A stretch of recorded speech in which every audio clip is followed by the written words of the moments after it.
प्रणाम। आप सब लोगों ने दीपावली बहुत शानदार तरीके से चलाई। आपको पता है कि 5 दिवसीय पर्व है। तो अब हम आपको बताना की कोशिश करेंगे, ये बताने के लिए कि अन्नकूट और गोवर्धन का महत्व क्या है। और हम सब लोग को पता होना चाहिए कि जिस दिन होती है उस दिन अमावस होती है। उस दिन स्नान दान सारी चीज़ें की जाती हैं। और इसी के साथ झारखंड में बिरसा मुंडा जयंती भी मनाई जाती है। गुरुजी, मैं आपसे ये पूछना चाहता हूँ कि आप ये बताइए कि अन्नकूट पूजा क्या है और गोवर्धन पूजा क्या है, और गोवर्धन हुआ क्या था वहां पे, उस समय क्या हुआ क्या था। गुरुजी, इन दोनों पूजा के विषय में बताने की कृपा करें। जी नमस्कार। अन्नकूट और गोवर्धन पर्व जो है वो एक ही पर्व है, अलग अलग नाम से जाना जाता है और उनकी अपनी प्रासंगिकता है। दीपावली के अगले दिन कार्तिक शुक्ल प्रतिपदा के दिन ये पर्व मनाया जाता है। दीपावली का जो पर्व होता है वो धन धान प्राप्त करने का पर्व है और वैतरणी का नियम यह है कि आदान किया है तो प्रदान करना पड़ेगा। अन्नकूट का क्या मतलब है? अन्न का समूह। इस दिन शाम के समय विशेष रूप से अन्न के अलग अलग ढेरियां जो हैं उनको जो है सजाया जाता है और दान किया जाता है। कार्तिक की जो अमावस्या है वो वैसे भी स्नान दान के लिए बहुत विशेष है। माँ लक्ष्मी की कृपा हमारे जीवन में हो और इतनी हो कि हम दूसरों के जीवन में भी माँ लक्ष्मी की कृपा को जो है लेकर आ सकें। तो अन्नकूट है कि अब हमें जो माँ ने दिया है वो हम बांट कर चलें। सर्वे भवन्तु सुखिनः सर्वे सन्तु निरामया, सबको साथ लेकर चलें। जो असहाय हैं, जो अकिंचन हैं, या वो जो भिक्षुक हैं, जो धर्म के मार्ग पे चल पड़े हैं, जो गृहस्थी नहीं हैं, जो संत समुदाय है, जो ब्रह्मचारी हैं, जो वानप्रस्थी हैं, जो संन्यास धर्म में हैं, उनका भरण पोषण। तो अन्नकूट के माध्यम से सक्षमवान या जिनके जीवन में थोड़ा बहुत भी सामर्थ्य है उन्हें जरूर अन्नदान करना चाहिए। इसलिए अन्नदान के रूप में अन्नकूट मनाया जाता है। जहाँ तक गोवर्धन पूजा की बात है तो ये तो एक बड़ी सुंदर कथा है। भागवतम में और अन्य पुराणों में भी भगवान द्वारा गिरिराज धारण का जो प्रसंग आता है कि इंद्र की पूजा को उन्होंने भगवान ने रुकवाया, और उसके पीछे भी एक बड़ी सुंदर रोचक कथा है। भगवान कहते हैं कि इंद्र मेघों के देवता हैं, लेकिन इंद्र मेघ बरसा के कोई उपकार या एहसान नहीं करते। गीता में भगवान कहते हैं देवा भाव्यता अनेन्ते देवा भाव्यन्तु व परस्परम भाव्यन्तो श्रेयो परम अवाप्स्यत्। ये कोई किसी पे उपकार या एहसान नहीं करता है। हम देवताओं को भोग देते हैं, देवता हमें भाग देते हैं, ये परस्पर क्रिया है। तो ग्वाल बाल जो इंद्र की विशेष पूजा कर रहे हैं, भगवान ने उसे रुकवा दिया और भगवान कहते हैं कि तुम लोगों को पूजा करना है तो ये गिरिराज जो गोवर्धन इसकी पूजा करो, क्योंकि हमारा जीवन, हम तो ग्वाल बाल है, हमारा जीवन तो इस गोवर्धन पर निर्भर करता है। और भगवान ने गोवर्धन गिरिराज की पूजा करवाई। सबसे पहले स्वयं भगवान ही है, भगवान तो चराचर में व्याप्त हैं भगवान, और भगवान स्वयं गिरिराज बनकर ग्वाल बालों की पूजा को स्वीकार करते हैं। वहाँ से गोवर्धन पूजा का परंपरा ये चल पड़ा। अब इसमें एक रोचक प्रसंग और आता है। इंद्र अभिमान में आ गए। इंद्र ने कहा कि चूंकि मेरी पूजा छोड़ दी है ब्रजवासियों ने, तो मैं इनको जो है पूरा नष्ट कर दूंगा। 7 दिन तक घनघोर वर्षा की इंद्र ने, और भगवान ने गिरिराज को अपनी छोटी उंगली पर उठा लिया। बड़ा सुंदर प्रसंग है। गोवर्धनधारी भगवान श्री कृष्ण की छवि जब आप देखेंगे, एक छोटी सी उंगली पर उन्होंने गोवर्धन उठा रखा है। भगवान कहते हैं डरो मत, माँ सुचा, मैं हूं ना। जो ब्रह्मा को भी ब्रह्म पद देता है। ब्रह्मा के एक दिन में 14 इंद्र होते हैं और सबको इंद्र पद देता है। जब वो भगवान है तो फिर डर किस बात का? राखे कृष्ण तो मारे के, मारे कृष्ण तो राखे के। भगवान ने गिरिराज को उठाया और ग्वाल बाल उस गिरिराज के नीचे आए, अन्न धन उनका बचा, और तब से भी गोवर्धन पूजा ये परंपरा में चली। तो अन्नकूट और गोवर्धन अलग अलग नाम जरूर है, लेकिन इसका उद्देश्य यही है कि हमारे जीवन में भगवान की कृपा से सब कुछ मिल रहा है, और जो भगवान की कृपा से मिल रहा है उसे हम बांटते हुए चले, उसे हर्ष उल्लास के साथ स्वयं भी भोग करें। और जो हम पर निर्भर करते हैं, जरूरी नहीं कि वो गरीब हो, वो जिन्होंने गृहस्थ छोड़ दिया, मानव कल्याण के लिए, परमार्थ के लिए जो संन्यास धर्म में आ गए हैं, वानप्रस्थी हो गए, उनका भरण पोषण भी हो, तो ये इस दिन विशेष रूप से किया जाता है। गोवर्धन का एक और अर्थ है, गो यानी इंद्रियां। गोवर्धन हमें इंद्रिय निग्रह की ओर भी बता रहा है। गोवर्धन का अर्थ है कि इंद्रियों को अधोमुखी ना जाने दें, पतन के मार्ग पे ना जाने दें, भोग विलास के मार्ग पे ना जाने दें। अपनी इंद्रियों को हम धर्म के मार्ग पे, भगवान के नाम जप में लगाएं, भगवान के कथा श्रवण में लगाएं, परोपकार में लगाएं, परमार्थ में लगाएं। यह गोवर्धन का सबसे सुंदर अर्थ है। तो हमें हर त्यौहार, हर पर्व का स्थूल और सूक्ष्म दोनों अर्थ लेना होगा, वरना सिर्फ कर्मकांड और लोकाचार तक के पर्व बन जाएंगे। इससे हमें कुछ विशेष शिक्षा नहीं मिलेगी। तो गोवर्धन का अर्थ है कि अपनी भोग वासना, अपनी लिप्सा, अपनी कामेक्षा, अपनी भोगेक्षा पर नियंत्रित करें। जो हमारे पास है उसे धर्म सम्मत तरीके से हम अपने जीवन में भी उतारें और परोपकार में लगाएं। क्योंकि स्वार्थ, परमार्थ और फिर आता है कृतार्थ, यानी कि अब करने के लिए कुछ नहीं बचे, हम कृतार्थ हो गए। स्वार्थ से भी उठना होगा, निस्वार्थ भाव से परमार्थ करना होगा, और परमार्थ करके तब हम कृतार्थ हो जाते हैं। यही इस दीप उत्सव, जो 5 दिवसीय दीप उत्सव का पर्व है, इसकी प्रासंगिकता है। गुरु जी, हम ये जानकारी चाहते हैं कि आप लोगों को बताइए, विशेष तौर पे पुराणों के माध्यम से भगवान कृष्ण जी ने गोवर्धन एक उंगली पे लगा दिया था। इसमें क्या हुआ, क्या था, क्या कारण था कि गुरु सामने आए, भगवान कृष्ण आए और बहुत अच्छे लेवल पे, बहुत अच्छे तरीके से लोगों को सुरक्षित किया? गुरु जी, बताने की कृपा कीजिए। देखिए, जैसा हम जानते हैं कि गोवर्धन पूजा भगवान श्री कृष्ण से संबंधित है। श्री कृष्ण ने इंद्र का मान भंग किया था। इस रूप में हम इस कथा को लेते हैं। वस्तुतः इंद्र का अपना कोई मान है ही नहीं। सत्य तो यह है कि जिसके अंदर भी ये अहम हो जाएगा कि मैं बड़ा हूँ, उसका मान एक दिन भंग होगा ही। क्योंकि हमारा जो मान है वो भगवान का ही मान है। गीता में भगवान कहते हैं, बुद्धिमानों की बुद्धि मैं हूँ, तपस्वियों का तप मैं हूँ, तेजस्वियों का तेज मैं हूँ, ज्ञानवानों का ज्ञान मैं हूँ। तो इंद्र का जो इंद्र पद है वो भी भगवान ही है। भगवान की कृपा से ही इंद्र को इंद्र पद मिला है। गोवर्धन की कथा कहती है कि हम अपनी इंद्रियों का वर्धन करें, हम अपनी इंद्रियों को भगवान के श्री चरणों में लगाएं, हम अपने मन को भगवान के श्री चरणों में लगाएं। जैसा कि हमने नरक चौदस के प्रसंग में 16 श्रृंगार को समझा था, एक बार फिर से उसे दोहराने का समय आ गया है कि 5 भूत, धरती, आकाश, वायु, अग्नि और जल, 5 कर्म इंद्रियाँ, 5 ज्ञान इंद्रियाँ और 1 मन, ये 16 श्रृंगार करके हम भगवान के प्यारे हो जाते हैं। और जिसके अंदर भी ये अहंकार आएगा वो भगवान से दूर हो जाएगा, उसका मान भंग हो जाएगा।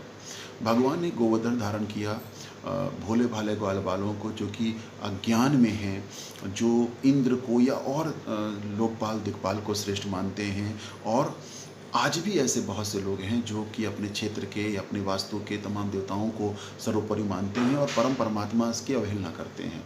तो गोवर्धन पूजा हमें याद दिलाती है कि वो एक परमात्मा है जो न सिर्फ गोवर्धन पर पहाड़ को उठाता है, बल्कि हमारे इंद्रियों का अधिपति भी वही है।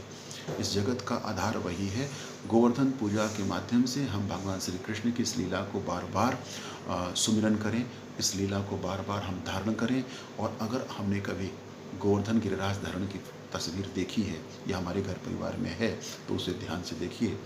भगवान ने उस पहाड़ को उठाया है और ग्वाल बालों ने अपने अपने हिस्से की लाठी लगाई है। ये सबसे सुंदर सीख है गोवर्धन पूजा की, कि भगवान कहते हैं कि तेरे जीवन का सबसे बड़ा पहाड़, तेरे जीवन में मुसीबतों का पहाड़ मैं उठाऊंगा, लेकिन तू अपने हिस्से की लाठी लगा। लेकिन हाँ, अहंकार में मत आ जाना कि तू कर रहा है। और जो भजन है ना, करते हो तुम कन्हैया मेरा नाम हो रहा है, प्रभु आपकी कृपा से सब काम हो रहा है। तो मयंक जी, आपका ये जो खुशियों का त्यौहार है ये भी बड़ा सुंदर प्रयोजन है, लेकिन उसकी कृपा है तब ये विचार आया आपके भीतर।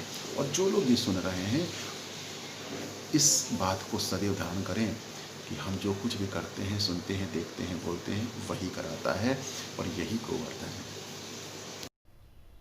बहुत बढ़िया। मुझे लगता है कि कुछ अच्छी अच्छी जानकारी लोगों को मिल रही है। गुरुजी, अब हम आपसे एक विशेष ये जानकारी पता करना चाहते हैं कि भगवान कृष्ण जी ने इंद्र के प्रकोप से ग्वाल बालों के लिए विशेष रूप से सुरक्षित किया। कि भगवान कृष्ण का ग्वाल बालों से क्या संबंध रहा, इसी दीपावली के ही संबंध में, और इस तरह की जानकारी जिससे लोगों को समझ में आए कि हाँ, देश में हम लोगों को इस स्थिति परिस्थिति में क्या करना चाहिए। हम लोग आगे बढ़ें। आप लोगों को हम बताना चाहते हैं कि आप लोगों के सामने हम एक सर्वे की तैयारी चल रही है। राष्ट्रीय अंतर्राष्ट्रीय स्तर के लोग इसमें काम कर रहे हैं, और इसका मतलब ये है कि सिर्फ इतना जो कोरोना की वजह से महामारी की स्थिति में इस देश में क्या क्या हुआ, वो सर्वे के माध्यम से हम 8 साल के बच्चों से लेकर के 80 साल के लोगों के लिए अलग अलग प्रश्न होंगे। आप सभी लोग उसके अंदर अपना सहयोग करिए, जिससे कि हम इस देश के लिए कुछ अच्छा कर पाएँ। आप सभी लोगों से मेरा विशेष निवेदन है कि अब आपको दिसंबर में हम आप लोग के सामने उन चीज़ों को सामने प्रस्तुत करेंगे। अभी से आप अपने आप को तैयार कर लीजिए कि हाँ, हमें कुछ करना है अपने देश के लिए। गुरुजी, कृपया बताने की कृपा करें कि इंद्र जी के प्रकोप से ग्वाल बालों के बारे में। भगवान श्री कृष्ण का ग्वाल बालों से नहीं, हर एक उस मनुष्य से संबंध है, या कहीं प्राणी मात्र से संबंध है जो भगवान श्री कृष्ण की कृपा की छांव में रहता है। ग्वाल बाल प्रेम के रूप है। गर्ग संहिता में, पद्म पुराण में आता है कि ये जो ग्वाल बाल हैं, ये कल्प कल्प तक तपस्या करने वाले ऋषि मुनि हैं। और भगवान जब अपने भक्तों पे अनुग्रह करते हैं तो भगवान उनके हर ताप, हर दुख, हर संताप को हर कर लेते हैं, या कहीं अपने ऊपर ले लेते हैं। भगवान की 2 शक्तियां हैं, अनुग्रह और निग्रह।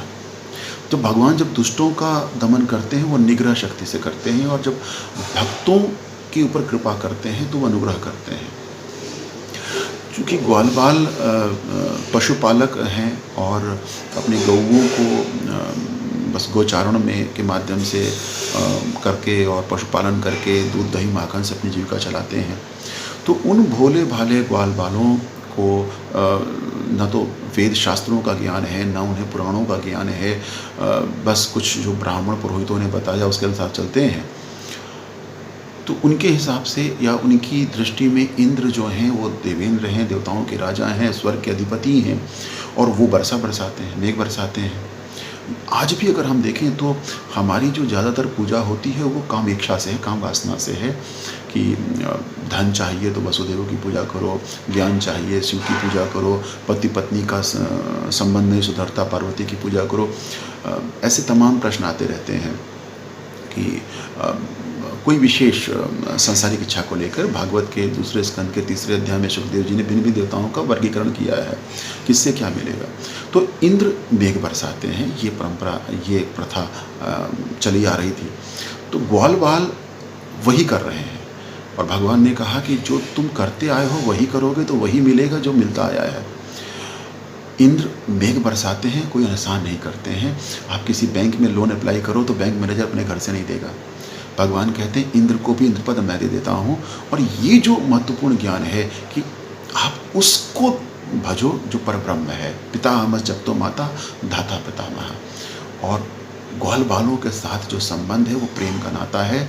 जो कन्हैया ने कहा वो मान लिया, कोई तर्क नहीं, कोई कुतर्क नहीं। और हमें भी उन ग्वाल बालों से वो भोलापन सीखना होगा और वो हमारे जीवन का भी गोवर्धन उठाएगा, हमारे जीवन का भी पहाड़ उठाएगा। ये उसकी प्रतिज्ञा है। सर्वधर्मान् परित्यज्य एकम शरणं व्रज। प्रतिदिन, प्रतिपल, प्रतिक्षण हम सब लोग के मन में लड़ाई चलती रहती है। तन, मन, धन के विषय में जीवन चलता है। गुरुजी, मैं ऐसा लगता है कि हम सब के जीवन में दीपावली हमेशा चलती रहती है। हम जब जहाँ जैसे उसको बनाएं अपने जीवन को चलाने के लिए। वैसे माता लक्ष्मी के लिए तो जो होती है वो सारी बातें आपको बताई गई। गुरुजी, ये आध्यात्मिक प्रश्न है। मेरी इच्छा है कि आप लोग इस आध्यात्मिक प्रश्न को ज़रूर सुनिए और अपने जीवन में स्वीकार कीजिए। तन, मन, धन, ये दीपावली तन, मन, धन तीनों से जुड़ी हुई है। और मैं इसे कहूँगा कि स्वस्थ तन, स्वस्थ मन, स्वस्थ धन। गीता में भगवान कहते हैं 2 भूत सर्गो लोके अस्मिन् देव असुर एव च। देवता और असुर कहीं अलग अलग नहीं है, ये 2 प्रवृत्तियों का नाम है। मन के भीतर रावण है, मन के भीतर राम। और राम से कहो रावण का कर दे काम तमाम। इतनी ही दशहरा है, इतनी ही दीपावली है। जो असत्य है वो अलक्ष्मी है, जो सत्य है वो लक्ष्मी है। तो अलक्ष्मी से लक्ष्मी की ओर, रावण से राम की ओर। कलुषित जो अंश है वही कंस है और जो सबको आकर्षित करता है वो कृष्ण है। कंस से कृष्ण की ओर चलने का नाम ही कोई भी पर्व या उत्सव होता है, त्यौहार होता है। ये प्रश्न आध्यात्मिक है और ये प्रश्न ही प्रासंगिक है, बाकी सब प्रश्न तो गौण है। दैहिक, दैविक और आध्यात्मिक, ये 3 आवश्यकताएं हैं और 3 ताप भी है। हम सब देह में हैं, ये कोई नकार नहीं सकता। लेकिन मनुष्य जीवन की सार्थकता यही है कि हम देह धर्म से आत्मधर्म में आ जाएं। भगवान कहते हैं स्वभाव अध्यात्म उच्यते। अपने स्वभाव को जान लेना, यानी मैं हूँ कौन, यही अध्यात्म है। सेल्फ रियलाइजेशन अंग्रेजी का एक शब्द है। स्वयं वास्तव में मैं हूँ कौन, ये जान लेना ही धर्म है। और जितने भी पर्व हैं हमें अध्यात्म की ओर ले जाते हैं। आप ये विडंबना कह लीजिए या ये कह लीजिए कि अपरिपक्वता है कि हमने धर्म के सार तत्व को कभी समझा ही नहीं। सिर्फ मिठाई बांट लेना, कपड़े नए नए पहन लेना और दीवारों पर रंग रंगों लगा देना, ये दीपावली नहीं है। बाहर और भीतर दोनों की जगह उजियाला हो। तुलसीदास जी के शब्दों में कहा जाए कि राम नाम यदि हम ले रहे हैं तो बाहर तो राम राम है ही, भीतर भी राम राम है। भीतर भी शुद्धि, बाहर भी शुद्धि। घर मकान चमकाएं लेकिन अपने अंतर मन को चमकाएं। और तभी धनतेरस होगा, तभी हमें स्वस्थ तन मिलेगा। और जब स्वस्थ तन मिलेगा तो स्वाभाविक सी बात है हमारा मन भी स्वस्थ होगा। और जब मन स्वस्थ होगा तो फिर नरक जाने की दशा बनेगी ही नहीं। और जब स्वस्थ तन होगा यानी धनतेरस, स्वस्थ मन होगा नरक चतुर्दशी, और तब स्वस्थ धन होगा यानी दीपावली होगी। और फिर अन्नकूट होगा, क्योंकि अब आप जो भी दान करेंगे वो शुभ होगा। और तब आप किसी के यहाँ भोजन करने जाएं या आपके यहाँ कोई भोजन करने आए, अर्थात मैं 5वें पर्व भैया दूज की बात कर रहा हूँ, तब दीप उत्सव पर्व सही मायने में चरितार्थ होगा। आप सभी लोगों को बहुत बहुत धन्यवाद। अब हम लोग समापन की ओर चल रहे हैं। आप सभी लोग देख रहे हैं कि हम ये सारी चीज़ें इसलिए कर रहे हैं कि हमारे जो देश के लोग हैं या जो भी लोग सुन रहे हों, देख रहे हों, उनके जीवन में कुछ अच्छा काम हम लोग कर पाएँ। किसी ने मुझसे पूछा कि आखिर आप ये क्यों कर रहे हैं? हम सिर्फ इसीलिए कर रहे हैं कि सबको एक अच्छी जानकारी मिले, सबका जीवन अच्छे से अच्छा चले, ऐसा जीवन जो गलतियां हो चुकी हैं आगे ना हो, यही जीवन है। गुरुजी, आपको एक बार और मैं बहुत बहुत धन्यवाद कर रहा हूँ। आप इतना समय लगा देते हैं, अपना आशीर्वाद सभी को देते रहिए, हम सब लोग जीवन में कुछ अच्छा कर पाएँ। चलिए, अब हम आपको बताना चाह रहे हैं कि आप युवा महोत्सव यूट्यूब में आप सब्सक्राइब करें, शेयर करें। आप घर में क्या करें नई प्रतियोगिता फेसबुक पेज पे और mayank.ranjan.shrivastava@gmail.com। आप सभी लोग इसको ग्रहण करें और कुछ अच्छी जानकारी देने के लिए कल हम लोग फिर आपके सामने आएंगे। आप सभी लोगों को बहुत बहुत धन्यवाद।